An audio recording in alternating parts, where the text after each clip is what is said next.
Several years ago, I had the blessing of guest teaching a second grade faith formation class back in Fargo. The project of the day was that the kids were supposed to write down little prayers that they wanted to say to God. Here are some of the responses from these second graders. Little Debbie writes, "Dear God, please send a new baby for Mommy. The new baby you sent last week cries too much." Little Norma, she wrote, "Dear God, how many angels are in heaven?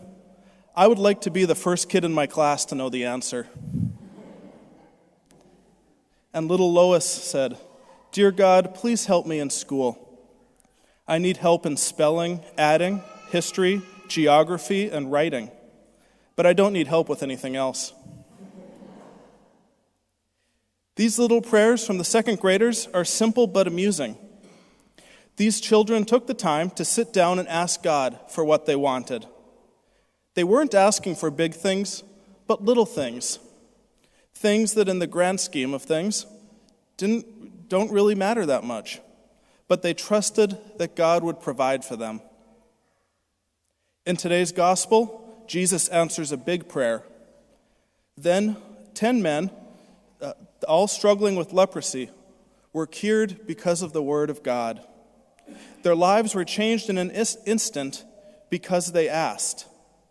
They believed that God would heal them, and then they acted on that belief. So what's interesting to point out in the story, and is true in our own lives, is that the lepers in the story today could have very well chosen to spend the rest of their lives suffering. Because they had the gift of free will, like the rest of us, they could have chosen not to ask God for help. They could have chosen not to ask God for healing, to not reach out in faith with their request. But Jesus healed them because they asked for it. So what can we learn about our own lives from this story? Most importantly, don't be afraid to ask God for help. Don't ever think to yourselves, "This problem in my life is too big for God," or that this is something I can handle on my own. Rather, be like the children in the second grade class and like the lepers in the gospel.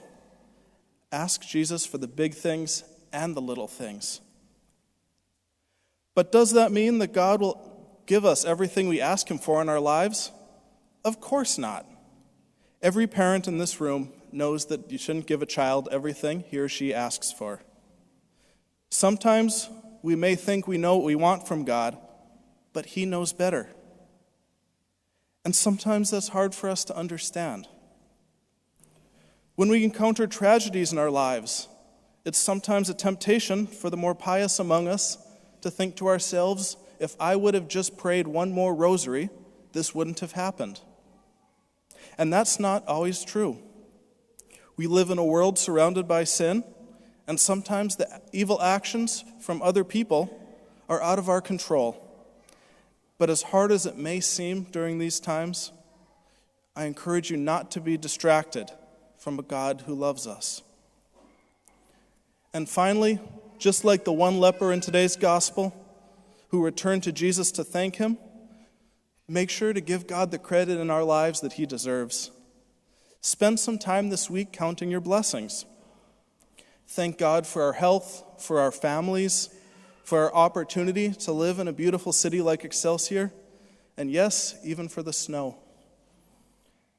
These are all gifts from God, little opportunities for Him to remind us of His love for us.